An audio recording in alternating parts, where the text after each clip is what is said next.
परभणीत काल झालेल्या हिंसक आंदोलनानंतर राज्य परिवहन महामंडळाची एसटी सेवा हळूहळू पूर्वपदावर येऊ लागली आहे। कालच्या आंदोलनामुळे एसटी महामंडळाला 20 लाख रुपयांचा फटका बसला।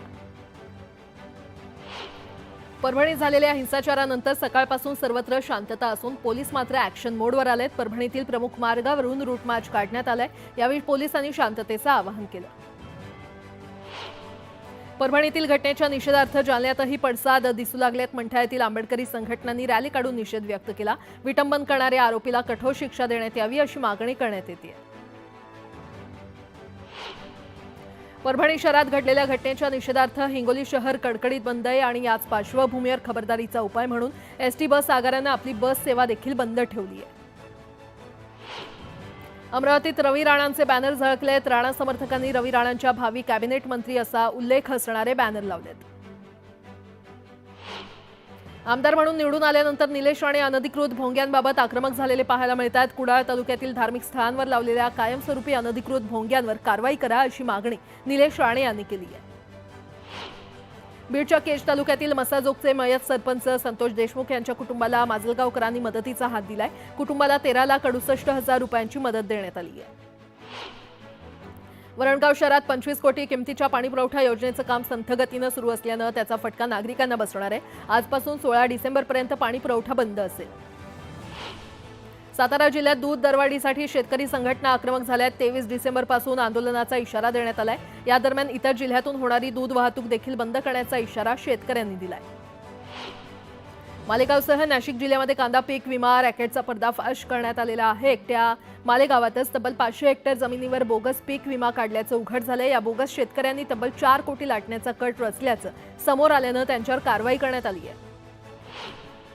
विधानसभा निवडणुका संपताच आता चिखली नगरपालिका प्रशासन ॲक्शन मोडवर आलंय। चिखली शहरात अनेक वर्षांपासून असलेलं जुना मेहकर रोडवरील अतिक्रमण पोलीस बंदोबस्तात हटवण्यास पालिका प्रशासनानं सुरुवात केली आहे। नंदुरबारमध्ये शेतातील 16 एकर ऊसाला आग लागली। ऊस जळाल्यानं शेतकऱ्यांचं 23 लाख रुपयांचं नुकसान झालंय। नंदुरबार जिल्ह्यातल्या नवापूर शहरातील बाजारात जनरेटर दुरुस्त करणाऱ्या दुकानाला भीषण आग लागली। दुकानातील साहित्य जळून खाक झालंय। मुंबई अहमदाबाद राष्ट्रीय महामार्गाचं काँक्रिटीकरण करणाऱ्या ठेकेदाराच्या निष्काळजीपणाचा फटका वाहन चालक आणि प्रवाशांना बसतोय। अपूर्ण अवस्थेत असलेल्या काँक्रिटीकरणामुळे एक स्विफ्ट कार तब्बल 20 ते 25 फूट हवेत उडाली। पिंपरी चिंचवड पोलिसांच्या मालमत्ता गुन्हे विरोधी पथकानं तडीपार आरोपीला मोठ्या शिताफीनं अटक करून घरफोडीचे 5 आणि वाहन चोरीचा 1 गुन्हा उघडकीस आणलाय। आरोपी अभिजित रॉयकडून 1 दुचाकी आणि 6 वेगवेगळ्या कंपनीचे मोबाईल जप्त केलेत। महावितरण विभागाचा अजब गजब कारभार पुन्हा समोर आलाय। कनेक्शन नाही, मीटर नाही, तरीही एक शेत मजुराला 960 रुपयांचं विद्युत बिल दिल्याचा प्रकार अकोल्यातील आडगाव बुद्रुकमध्ये घडलाय। शहरात 2 ठिकाणी जलवाहिनीला गळती लागली आहे। त्यातच मुख्य जलवाहिनीचा वॉल्व फुटल्यानं 1.5 तासात तब्बल 2 लाख लिटर पाणी वाया गेले। छत्रपती संभाजीनगरच्या भीवधानोरा शेतवस्तीतील विद्यार्थ्यांना रोज जीवघेणा प्रवास करावा लागतोय। जायकवाडी धरणाच्या बॅकवॉटरमधून तराफावर बसून प्रवास करण्याची वेळ या विद्यार्थ्यांवर आली आहे। अनेकदा तक्रारी करून देखील प्रशासन लक्ष देत नसल्याचा आरोप ग्रामस्थांनी केलाय। शिरूरमध्ये बिबट्याला जेरबंद करण्यात वन विभागाला यश आलंय। एकाच गावात एका आठवड्यात दुसऱ्यांदा बिबट्या पकडण्यात आलाय। परभणीतील घटनेचे पडसाद आता जालन्यामध्ये पडताना दिसतायत। जालना जिल्ह्यातील मंठा शहरात कडकडीत बंद पुकारण्यात आलाय। निषेध व्यक्त करण्यासाठी आंबेडकरी संघटनांनी मंठा बंदची हाक दिली आहे। कोकणात प्रसिद्ध असलेल्या आंगणेवाडीच्या जत्रेची तारीख ठरली आहे। श्रीदेवी भराडी मातेचा वार्षिक जत्रोत्सव 22 फेब्रुवारी 2025 रोजी होणार आहे अशी माहिती आंगणेवाडी भराडी माता देवस्थानच्या वतीनं देण्यात आली आहे। नंदुरबारमध्ये आदिवासी विकास विभागाच्या वसतिगृहातील विद्यार्थिनींना जेवणातून विषबाधा झालेली आहे। 22 विद्यार्थिनींना रुग्णालयात दाखल करण्यात आलं असून सर्वांची प्रकृती स्थिर असल्याची माहिती आहे। हिवाळी सहलीसाठी विद्यार्थ्यांनी रायगडातील गड किल्ल्यांवर जाण्याला पसंती दिलेली आहे। मराठवाडा विदर्भासह घाटमाथ्यावरील विद्यार्थ्यांच्या सहलीसाठी रायगडमधील किल्ल्यांवर मोठी गर्दी पाहायला मिळते। सांगली जिल्ह्यामध्ये नोव्हेंबरमध्ये 118 कोटींचं जीएसटी संकलन झालेलं आहे। 8 महिन्यातच जीएसटी वसुली 1000 कोटींच्या घरात गेली आहे। सोलापूर जिल्ह्यामध्ये यंदा ज्वारीचं प्रमाण घटलंय। ज्वारीचे कोठार असलेल्या मंगळवेढ्यात केवळ 73% ज्वारीचा पेरा झालाय। लांबलेल्या पावसामुळे ज्वारीचं उत्पादन घटल्याची माहिती समोर आली आहे। वाशिम जिल्ह्यातील 3,87,000 रेशन कार्ड धारकांची ई-केवायसी प्रक्रिया प्रलंबित आहे. अपेक्षित प्रतिसाद न मिळाल्यानं लाभार्थ्यांनी तातडीनं ही प्रक्रिया पूर्ण करण्याचं आवाहन पुरवठा विभागानं केलंय. धुळे जिल्हा परिषदेचा कार्यकाळ 6 महिन्यांनी वाढवून देण्यात यावा अशी मागणी धुळ्यातील जिल्हा परिषदेच्या सदस्यांनी शासनाकडे केली आहे. या संदर्भात ठराव पारित करून राज्य शासनाला पाठवण्यात आलाय. साई मंदिरात आजपासून हार, फुलं आणि प्रसाद नेण्यास परवानगी देण्यात आलेली आहे. उच्च न्यायालयानं परवानगी दिली आहे आणि त्यामुळे आजपासून भाविक मंदिरात हार, फुलं आणि प्रसाद घेऊन जाणार आहेत. विद्यापीठ अनुदान आयोगाच्या निर्देशानुसार नाशिकमधील यशवंतराव चव्हाण महाराष्ट्र मुक्त विद्यापीठातर्फे सायबर सुरक्षा हा अभ्यासक्रम सुरू करण्यात आलाय. छत्रपती संभाजीनगरातील कचरा संकलनाचं काम करणाऱ्या रेड्डी कंपनीच्या कर्मचाऱ्यांनी किमान वेतनाच्या मागणीसाठी आंदोलन सुरू केलंय. त्यामुळे 16 डिसेंबरपासून काम बंद आंदोलनामुळे नागरिकांचे हाल होणार आहेत. गडचिरोली पोलिसांनी जिल्हा मुख्यालयापासून 200 किलोमीटर अंतरावर असलेल्या अतिसंवेदनशील माओवाद्यांच्या पेनगुंडा या ठिकाणी एका दिवसात पोलीस ठाणे तयार केलंय. एका दिवसात पोलीस ठाणे तयार करून दहशतमुक्त आणि माओवाद मुक्त केलंय. बीडच्या केजमधील माजी सरपंच संतोष देशमुख यांच्या कुटुंबाची भाजप नेते सुरेश धस यांनी सांत्वनपर भेट घेतली आहे. यावेळी आरोपींना कठोर शिक्षा करण्यासाठी मागणी करणार असंही ते यावेळी म्हटलेत. नवेगाव नागझिरा व्याघ्र प्रकल्पात नवीन पाहुणे आलेले आहेत. NT2 वाघिणीनं 3 बछड्यांना जन्म दिलाय. ट्रॅप कॅमेऱ्यातून या 3ही बछड्यांचा शोध सुरू आहे.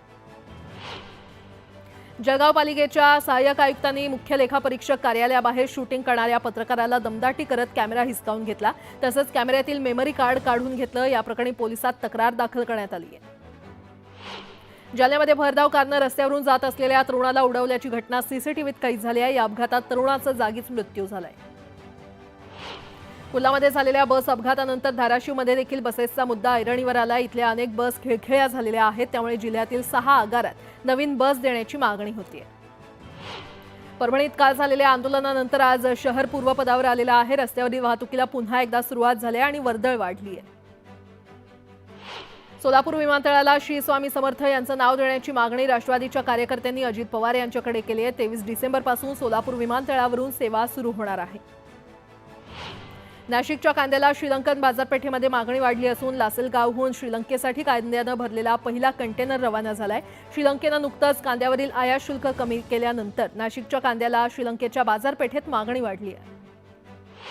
बोदवडमधील CCI कापूस खरेदी केंद्रात कापसाला 7,300 रुपयांचा भाव मिळत असल्यानं शेतकऱ्यांनी समाधान व्यक्त केलंय. दरम्यान कापूस खरेदी केंद्र सुरू होताच अवघ्या 2 ते 3 दिवसात 5,000 क्विंटलपेक्षा अधिक कापसाची खरेदी करण्यात आली आहे. नाशिक जिल्ह्यातील 113 गावांना नवीन तलाठी मिळालेले आहेत. सिन्नरमध्ये सर्वाधिक 26 तर मालेगावात 25 ग्राम महसूल अधिकारी आहेत आणि त्यामुळे संबंधित गावांच्या प्रशासकीय कामांना आता वेग येणार आहे. राज्य आणि केंद्र शासनाकडून जलजीवन मिशन अंतर्गत पाणीपुरवठा योजनेची कामं जळगावात सुरू आहेत. दरम्यान गेल्या 1.5 महिन्यांपासून या योजनांच्या कामांसाठी निधी प्राप्त झाला नाहीये आणि निधी नसल्यामुळे 62 कामांसाठीची 37 कोटी रुपयांची बिलं ही जिल्हा परिषदेकडे अडकलेली आहेत. सोलापुरातील धक्कादायक प्रकार समोर आलाय. पाण्याच्या हौदात विषारी औषध टाकल्यानं 6 जर्सी गायींचा मृत्यू झालाय. या प्रकरणी अज्ञाताविरोधात गुन्हा दाखल करण्यात आलाय. संत तुकाराम साखर कारखान्याचा ऊस गाळप हंगाम सुरू असून ऊस उत्पादक शेतकऱ्यांची ऊस तोडणीची लगबग सुरू झाली आहे. ऊस तोडणीसाठी मराठवाड्यातील कामगारांना मोठी मागणी आहे.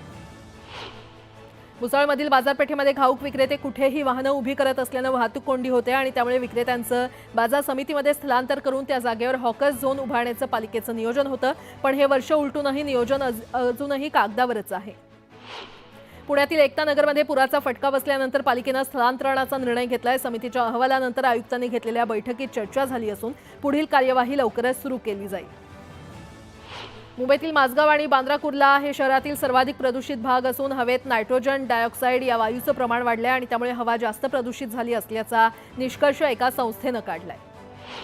मुंबईत वाहनांची संख्या झपाट्याने वाढली आहे. त्याच तुलनेमध्ये मद्यपान करून वाहनं चालवण्याच्या घटनांमध्ये देखील वाढ झाली आहे. गेल्या वर्षी मद्यपान करून वाहन चालवणाऱ्या 2187 जणांवर वाहतूक पोलिसांनी कारवाई केली आहे. यंदा देखील संख्या 8742 पर्यंत पोहोचली आणि यामध्ये जूनमध्ये सर्वाधिक कारवाई करण्यात आली आहे.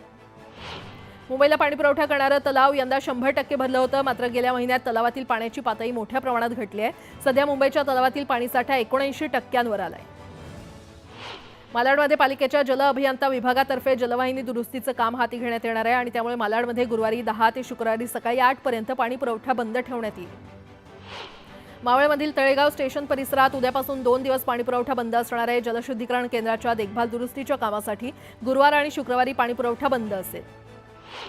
पुणे शहरातील पुणे कॅन्टोन्मेंट आणि खडकी कॅन्टोन्मेंट बोर्डाचं पुणे पालिकेत विलीनीकरण करण्याच्या हालचालींना वेग आलाय आणि त्यासंदर्भात लष्कराच्या मुख्यालयामध्ये उच्चस्तरीय बैठक पार पडली आहे। नळाला पाणी येत नाही, अपुरा पाणी पुरवठा होतो, शहरातील रस्त्यांवरील खड्ड्यांसह इतर समस्यांचे तात्काळ निवारण करता यावं यासाठी नवी मुंबई महापालिकेनं दक्ष ॲपसह ग्रीव्हन्स रिड्रेसल पोर्टल सुरू केलेलं आहे। नागरिकांनी केलेल्या तक्रारींची दखल घेऊन तात्काळ खड्डे दुरुस्ती आणि इतर कामं यावेळी करण्यात येत आहेत। रेल्वेनंतर मुंबईची दुसरी लाईफलाईन असलेल्या बेस्टचे 35 लाखांवर प्रवासी असल्यामुळे किमान 6000 गाड्यांची आवश्यकता असताना प्रत्यक्षात दररोज केवळ 3000 गाड्या रस्त्यावर धावतायत आणि त्यामुळे बसच्या 2 फेऱ्यांमधील कालावधी अर्धा तासापर्यंत वाढलाय। पालिकेच्या केएम हॉस्पिटल आवारातील जुन्या 4 इमारती पडून तिथे 300 बेडचं हॉस्पिटल उभारण्याचा आराखडा तयार आहे, पण या प्रस्तावाला अद्याप प्रशासकीय मान्यता मिळाली नसल्यानं हॉस्पिटलच्या पुनर्विकासाचा प्रश्न कागदावरच आहे।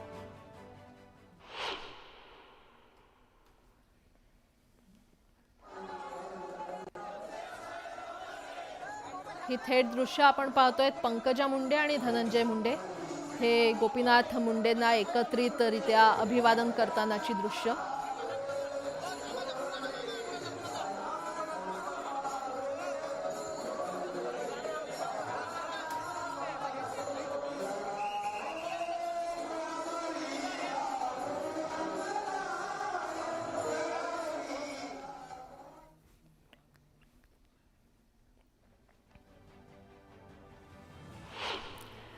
अधिवेशन कालावधीमध्ये चार्टर विमानानं येणाऱ्या व्हीआयपींना अपेक्षित वेळी नागपूर विमानतळावर उतरता येणार नाहीये। दुरुस्तीच्या कामामुळे धावपट्टी सकाळी 10 वाजेपासून संध्याकाळी 6 वाजेपर्यंत बंद ठेवण्यात येणार आहे। खड्डेमुक्त मुंबईसाठी पालिकेनं सर्व रस्ते सिमेंट काँक्रिटीकरणानं बांधण्याचा निर्णय घेतलाय, मात्र रस्ते निकृष्ट दर्जाचे असल्यास कंत्राटदारावर कारवाई केली जाणार आहे आणि याचाच भुर्दंड क्वालिटी मॅनेजमेंट एजन्सीला देखील सोसावा लागणार आहे। मुंबई पालिकेनं 2016 साली आदर्श फुटपाथ धोरण तयार केलं होतं, मात्र पालिकेचं फुटपाथ धोरण पायदळीत उडवलं गेल्याचं समोर आलंय। 2016 मधील 25 पानी मार्गदर्शक तत्व धुळखात पडले आहेत आणि त्यामुळे हा मुद्दा पुन्हा ऐरणीवर आलाय। जिल्हा सामान्य रुग्णालयामध्ये शवविच्छेदन केल्यानंतर आता डिजिटल रिपोर्ट दिला जातोय आणि त्यामुळे शवविच्छेदन रिपोर्टमध्ये पारदर्शकता आली आहे। हाती लिहिलेल्या रिपोर्टमध्ये खाडाखोड करून तो बदलला जाण्याची शक्यता अधिक असते आणि त्यामुळे हा बदल करण्यात आलाय। हिवाळ्यामध्ये शाळांच्या सहली जातात, त्यासाठी ग्रामीण भागातील शाळा एसटी बसला पसंती देतात, मात्र आता बस हवी असल्यास किमान 15 दिवस आधी नोंदणी करावी असं आवाहन एसटी मार्फत करण्यात आलंय। पनवेलमध्ये मालमत्ता कराचा विषय चिघळत चाललाय। अद्यापही 2,76,616 मालमत्ता कर धारकांनी आपला कर भरण्यास उत्साह दाखवला नसल्यानं पालिकेच्या जवळपास 1800 कोटींचा मालमत्ता कर थकीत आहे आणि त्यामुळे त्याच्या वसुलीचे मोठं आव्हान प्रशासनासमोर आहे। विद्यार्थ्यांचं रॅगिंग होत असल्याच्या तक्रारी गेल्या काही दिवसांपासून राष्ट्रीय वैद्यकीय आयोगाच्या मेलवर येत आहेत आणि अशा सर्व प्रकरणांची आयोगानं गंभीर दखल घेऊन सर्व मेडिकल कॉलेजमध्ये अँटी रॅगिंग पथकाची नेमणूक करण्याचे निर्देश दिलेत। मागील 5 वर्षात बेस्ट बस डबघाईला आलेली आहे। जवळपास 160 बस स्क्रॅपमध्ये गेल्या आहेत, तर फक्त 37 नवीन बसची खरेदी करण्यात आली आहे, तर 2160 जुन्या बस भंगारात काढल्यात। विधानसभा निवडणुकीच्या कामासाठी गेलेले 5000 कामगार अद्यापही कामावर रुजू झालेले नाहीयेत आणि त्यामुळे पुढील आठवड्याभरात कामावर रुजू व्हा, अन्यथा वेतन कपात करण्यात येईल असा इशारा पालिकेनं दिलाय। कल्याण डोंबिवली महापालिका हद्दीमध्ये बेकायदा इमारतींवर कारवाई करण्याचे आदेश उच्च न्यायालयानं दिलेले आहे। शहरात सदनिका घेताना नागरिकांनी पालिकेच्या संकेतस्थळाशी संपर्क साधून इमारत अधिकृत की अनधिकृत याची खात्री करण्याचं आवाहन पालिका प्रशासनानं केलंय। नवी मुंबईतील नागरिक आता खराब रस्त्यांची किंवा खड्ड्यांची तक्रारी थेट महानगरपालिकेकडे करू शकणार आहेत। या संदर्भातल्या तक्रारींसाठी नवी मुंबई महापालिकेनं ॲप लॉन्च केलंय, तसंच व्हॉट्सॲप हेल्पलाईन नंबर देखील सुरू केलाय।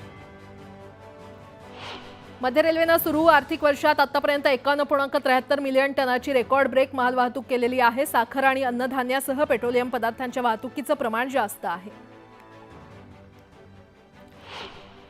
आता एक मोठी बातमी, सांगलीच्या पलूस तालुक्यातील वसगडे येथे रेल्वे रुळासाठी जमीन हस्तगत केली गेली होती आणि शेतकऱ्यांचा आरोप आहे की ही जमीन शेतकऱ्यांची परवानगीशिवाय ताब्यात घेतलेली आहे। याबाबत वेळोवेळी बैठका घेऊन रेल्वे राज्यमंत्री रावसाहेब दानवे यांच्यासोबत सुद्धा बैठकीत निर्णय होऊन सुद्धा या जमिनीचा मोबदला अद्यापही मिळाला नाही आणि या मागणीसाठी गेले अनेक वर्षांपासून शेतकरी आंदोलन करत होते। दरम्यान अद्यापही मोबदला मिळाला नसल्याने आज शेतकऱ्यांनी रेल्वे रुळावर जाण्याचा प्रयत्न केला आणि पोलिसांच्या आणि शेतकऱ्यांच्या मध्ये बाचाबाची झाली आणि धडपकड देखील झाली। आणि या संदर्भात अधिक माहिती देत आहेत आमचे प्रतिनिधी आसिफ मुरसल आपल्यासोबत जोडले गेलेले आहेत। आसिफ, नेमकं काय प्रकरण? प्राजक्ता, एकूण बघितलं की गेल्या 4 वर्षापासून वसईमधले शेतकरी जे 32 शेतकरी आहेत, त्यांच्या काही 5 एकर जमिनी ज्या रेल्वे रुळामध्ये गेलेल्या आहेत। रेल्वे शेतकऱ्यांचा आरोप आहे की ही जमीन अधिकृत करताना शेतकऱ्यांची परवानगी घेतली नाही आणि आहे तसंच जमीन ताब्यात घेतल्या आणि या ठिकाणी रेल्वेचं दुहेरीकरण झालेलं आहे। त्यामुळे शेतकरी आक्रमक झाले। वेळोवेळी विद्यमान आमदार जे विश्वजित कदम आणि रेल्वे मंत्री संजय काका पाटील माजी खासदार यांच्या सुद्धा संगत बैठक झाली होती। त्यावेळी रेल्वे राज्यमंत्री रावसाहेब दानवे यांच्याकडे बैठकीत निर्णय झाला होता की शेतकऱ्यांची जी जमीन हस्तगत केली आहे त्याचा मोबदला द्यावा, परंतु इलेक्शनचं कारण सांगून ही त्यावेळी बैठक रद्द करून परत एकदा पैसे देतो असं सांगितलं होतं, परंतु गेले 3 महिने झाले पैसे दिलेले नाहीत। त्यामुळे पुन्हा एकदा शेतकरी आक्रमक झालेत आणि आता शेतकरी रेल्वेवर जाण्याचा प्रयत्न केला। शेतकऱ्यांचं म्हणणं आहे की रेल्वे रुळ हे आमच्या जमिनीत गेलेले आहेत आणि आम्ही आमच्या जमिनीवर जाऊन बसणार आहे। ते रेल्वे रुळ असू दे किंवा शेतकऱ्याची जमीन असू दे, पण तिथे आम्ही जाऊन बसणार आहे। शेतकरी आक्रमक झालेत, त्यामुळे कुठेतरी शेतकरी आणि पोलिसांमध्ये झटापट झाली आहे। रेल्वे पोलीस सुद्धा इथं त्या ठिकाणी मौजूद आहेत। जिल्हा प्रशासनाकडून महसूल विभागाचे अधिकारी सुद्धा आहेत, परंतु शेतकरी आक्रमक बनले। जोपर्यंत आम्हाला मोबदला मिळत नाही तोपर्यंत आम्ही इथून उठणार नाही अशी भूमिका आहे। आसिफ, अपडेट घेत राहू। तुर्तास धन्यवाद।